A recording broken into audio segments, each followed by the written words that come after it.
Makadi vana vaMwari, makadi amanesha Mwari, toda kutenda Mwari vatisvitsa pano, toda kutenda Mwari vachatitungamirira murwendo rwekunamata, murwendo rwechikristu, mukati mehondo dzoupenyu.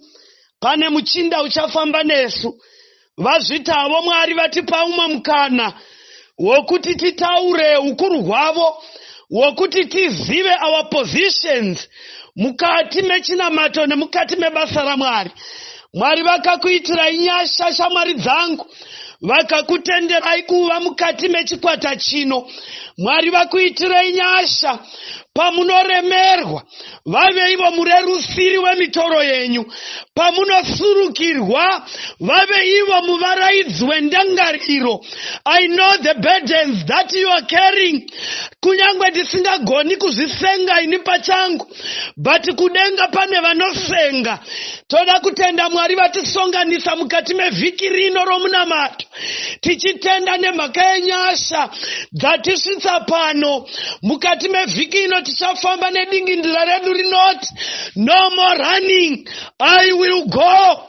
No more running, I will go. Mwari vakuitirei nyasha mawispa, nokuti kudenga kuna Mwari kwemakore anoverengeka. Takambodzingirana nokuda kurovogwa chete, tisina kutarira the vineyard yaMwari yaibva isina vacheki panguva yakafamba kwamakore akawanda. As widows takazvinzwira tsitsi, tisina kunzwira munda waMwari tsitsi. Mwari ngavakuitirai zvakanaka, vakuitirai nyasha, nokuti pagwendo gwemuri hamusi kufamba muri moga but munavo. Mwari vatiitirei nyasha. Ndoda kutaura navanasikana vangu vanoti vari pamasituations anorwadza. At 19 mwana wava nevana vasina baba. At 20 years mwana watova a divorcee. Mwari ngavakuitirei nyasha vanangu. Regai ndikuudzei timu yatiri kufamba nayo sesangano inoti no more running, I will go. We have been not created only for marriage, but pane basa ratakagadzirigwa naMwari. Regai ndikuudzei chirikadzi, shamwari dzangu, pamava ndokwatakananga. Asi Mwari ngavakuitirei nyasha. Kana mukatarira mamiracles mazhinji akaitwa naJesu mukati meshoko raMwari, wakaita nechirikadzi. Mwari ngavakuitirei nyasha vadikani vangu. Ndoda kutaura nemadivorces. Hazvina kuperera ipapo. That's not the end of the road. In heaven there is a God who cares. Regai ndikuudzei vana vaMwari, if you took serious God's business, iye unotora your business. Yava nguva yekuti tiraramire Mwari, yava nguva yekuti tiraramire denga, yava nguva yekuti tiraramire nyasha dzaMwari dzakatiringana. No more running, I will go. Ukatarira guyo number 163, inzwa Jesu odaidza, ndiani osevenza, minda yose yatoibva, ndiani uchako. Tenzi unodaidzira, uchazokupa mubayiro. Ndiani uchapindura, ndiri pano, nditumei. Mwari ngavakuitirei nyasha vadikani. Mazuva akuzviwira tsitsi chirikadzi akapfuura. Ngatipinde muthe vineyard yaMwari yaibva ende mazuva akaipa. Mazuva akuzviwira tsitsi vakasemwa, ndati akapfuura. Kune murume umwe chete usina kusema. Regai Mwari vatiitirei nyasha, vatitungamirire mukati meprogramu ino. Ndakati nidai mawispa vaiziva zvimwe zvinokonesa basa raMwari kune vari mukati medzimba vanavo, vangadai vaitenda Mwari nokusingaperi. Mwari ngavatiitire nyasha. Hatakasikigwa kuraramira Mwari, hatina kusikigwa mereji badzi, but takasikigwa vobasa raMwari. Ndaiti ini ndichikura kubva paumhandara hwangu handina chimwe chinhu chandairangarira, ndakatozotanga kushandira Mwari. Zvamborema, hamuri pawisere vana vaMwari. Mwari ngavatiitire nyasha. No more running. I will go. This is our motto. Tiri kufamba pabasa ra Mwari. Mwari ngavakuitirei nyasha shamwari dzangu. Mazuva atakachemedzwa naSatani akaringana. It is now high time to walk tall. Tisimukire Mwari. Zvakanaka tichasongana nazvo munzira. Kana Mwari vakafunga kutipa benefits, he shall give us the husband that shall love us until eternity. Kana Mwari vakafunga kukutipa benefits, he shall give you, my brother, a wife that shall obey you until eternity. Mwari ngavatiitire nyasha nokuti rugare runowanikwa bedzi tiri pamunda waMwari. Vana vaMwari, Mwari ngatiitire nyasha. Mary Magadalini wakawana nyasha paakakona akandopinda muvhainiyadhi yaMwari kusvika Jesu otendera kuapira padzetombo ariye kuna Maria. Vana Peter vasvika vakadzungaira vakabva. But when the presence of Maria calls, a woman wakanga achizviraramira ari ega atambudzwa panhovo nevarume vakawanda. But pataimu yaakasarudza kufamba naJesu, Jesu haana kuinda kure, wakaswedera pedo naye. Regai ndikuudzei vanasikana vangu, nyaya yeupenyu haipereri pamarriage. Pane kunoindwa. Kati mama Neru anasi chizvibudza pamoyo kuti, oh my Savior, no more running, I will go. Pamandituma ndinoenda. Ndakati ndichiverenga nyaya Revelation chapter 14, ini ndaifungidzira kuti haishandi kumawidows, ndaifungidzira kuti haishandi kumawidows, ndaifungidzira kuti haishandi kumadivorces, ndaifungidzira kuti haishandi kuma single parents. I thought inoshanda only to those who have happy marriages, vari mukati memichato. Ndobva ndaiverenga, ndobva yati iyo. Ipapo ndakaona mumwe mutumwa achibhururuka pakati pedenga, akabata ivhangeri isingaperi kuti aiparidzire vanogara panyika. Payakadero ndakaona kuti we deserve to enter in the vineyard of God. Regai ndikuudzei maWhispers, Satani wakatiudza pakupedzera simba. Satani wakatitorera mufaro wedu pana Mwari. Haana kutitendera kuti tipe Mwari zviri zvose zvedu. Wakatipa zvinorwadza tikarambigwa vana vatokura. Vamwe vakanzi havasi vana vangu, tikatoregwa nguva yekusheya naMwari naSatani. But no more running, I will go. Kati mevhiki ino, ivhiki yomunamato, ivhiki yokuzvidzosera kuna Mwari. We need mawidows vachamira nokusumuka nebasa raMwari. Vana mai Gwedede sometimes kana pakanzi vanodiwa kwakati, unozvibvunza kuti vhiki yapera ndakabva uko, vhiki ino ndodiwa zveuko, ko iye murume unomboti kudini? Mwari ngavatibetsere. Every situation yatinayo mukati maupenyu, it should be an advantage to the vineyard of God. Mwari ngavakuitire nyasha shamwari dzangu, nokuti makapuwa mukana wokusastreseka nezvimwe zvinhu, asi mumirire Mwari. Kana mabenefits aMwari ovuya, marriage dzichagadzigwa panzira. Kana mabenefits aMwari ovuya, varume vakaperera vakakwana vachagadzigwa pamberi pedu. Madzimai akatifanira, they shall be provided. If kana Jesu ovuya, kana tatendera kumirira Mwari, tikarega zvavo zvichizadziswa, tichava nomufaro as widows, tichava nomufaro as widowers, tichava nomufaro as divorcees, as single parents, uchifamba alone journey, asi Mwari vari parutivi. No more running, I will go. Unomuudza kuti ini ndotopinda pakati pendima yaMwari, zvinondiwana zvichandiwanira panzira, nokuti Jehovha vachava neni. Zvikai kana usingabiri nyanza, uye kana kushumaira, chishumairira kuvaHedheni vakakutenderedza. Kana usiri ngirozi, kana usiri Pauro, taura rudo rwaJesu, uti wakandifira. Sure, no more running, I will go. Mazuva okuvata takasinura tichifunga pamusoro paGeorge wakanga ativimbisa marriage asi ane marelationships 10 asi ndikaramba ndichizvikandira pana George nemhaka yekuti I'm thinking that marriage is the only way to go. Rega ndikuudze mudikani, kana Mwari vozviita nenyika inoshayiwa mufaro. Ndati regai ndikuudzei vadikani, takararama panguva yekusafara, misodzi ikava nhaka yedu kusvika taimba guyo misodzi ndiyo nhaka yedu, pano pasi pakazara rufu. Amunopawo here chirikadzi? Mwari ngavakuitirei nyasha. I am very sorry for the loss of your loved ones, but it's now high time that we stand up and we will go.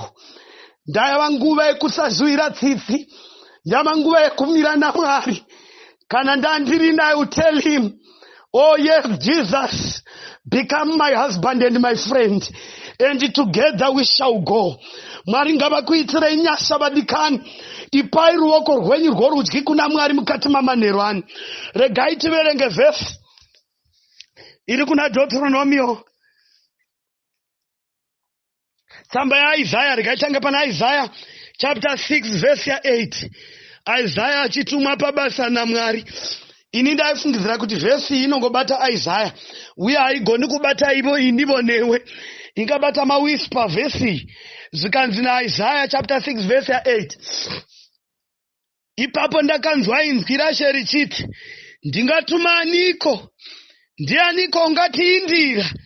Ipapo ndakati, ndiri pano, ini nditumei. No more running, I will go. Inzwa Jesu odaidza, ndiani osewenza minda yese yatoibva, ndiani achakowa. Itabasa ranokupa, farira basa rake, kasika kumupindura, ndiripa nonditu. Amapawere vana vaMwari, zvikai inzwa Jesu odaidza, ndiani osevenza nyaya yedu yenhoroondo yenyika ino yehondo iri pakati paSatani naMwari. Vana mai, vana baba, vana hanzvadzi vangu, yava kuinda kundopetwa. No more running, but we need to go. Nyaya dzose dzeupenyu dzekutambudzika nenjangariro ngadzizadziswe tiri muvhangeri raMwari. Ini zvakandibetsera, regai ndikuudzei vadikani, zvakandibetsera. Upenyu hunombouya matough times, but mamuchizviziva here, dzimwe nguva mimwe mitoro yatosongana nayo maigona kusandiziva zvachose. Waigona kungohwa kunzi pana mai yakakomita suicide because of pain. Pane maBP atakaskipa nemhaka yemapains andisina kufesa, nemhaka yekuti ndakatambira munharaunda yemunda waMwari. Regai ndikuudzei vadikani vangu, sezvetiri kutaura izvezvi, pane vane hana dzakaremerwa, pane vane madisappointments anonzwisa tsitsi, pane vakadhambiwa the husbands of their virginity paumhandara, pane vakasiyiwa namadzimai avo vachiri kuvada, but nemhaka yeupenyu nenyika yechivi vakazorora nguva isati yakwana. Mwari ngavakuitirei nyasha. Kana muchida zororo rakakwana, you cannot find it in a marriage. Regai ndikuudzei zviri pachena vadikani, zororo rakakwana rinowanikwa mumunda waMwari. If you need rest, tora badza upinde mumunda. Amapawere apo mwe yairi kufa, tenziva chidaidza, usazo tine unyope, handikwa nisibasa. Ita basa ranokupa, farira basa rake kasika kumupindura ndiripa. Mwari ngavakuitirei nyasha. Mwari ngavatiitirei nyasha mukati mevhiki rino, nokuti maBP acharapwa. Kana uchida mufaro wakapetwa, tambira mumunda waMwari. Pamunda waBhoazi pane zvisoti. Mwari ngavakuitirei nyasha, shamwari dzangu. Mwari ngavakuitirei nyasha. Regai tiverenge imwe vhesi. Deuteronomio chapter 3. Deuteronomio chapter 2 verse ya 3.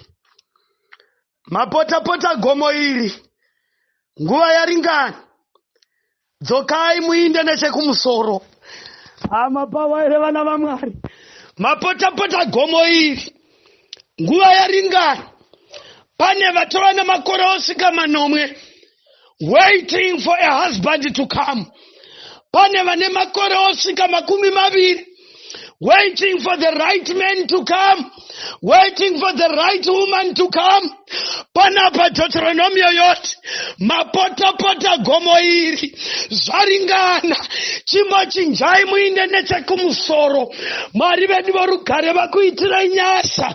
Tatenderera panyaya iyi kwenguva refu, but the remedy indapagejo raMwari. Zvose mabenefits achatevera, isu tatotungamira pamunda. Mwari vakuitirei nyasha vadikani. Mamuchiziva kuti kana mapinda mumunda waMwari, iye unocherekedza chii chisina munhu uyu, chii chaasina chatinofanira kumuitira. Adhamu wakaonekwa naMwari, haana kuzvionera. Adhamu haana kuzvifungira. Iye waitodzivaira nokusakura gadheni, achitimbira mirivo. Amapawisira vana vaMwari. Muri kuziva here vana vangu vechidiki? Munhu kana abuda mumereji, the next thing kudzivaira nokutsvaka ukuwana nokuwanikwa. Mapawisisa here? Unodzivaira agozvidisplay, agozviexpose even to danger, nokuti uri kutsvaga.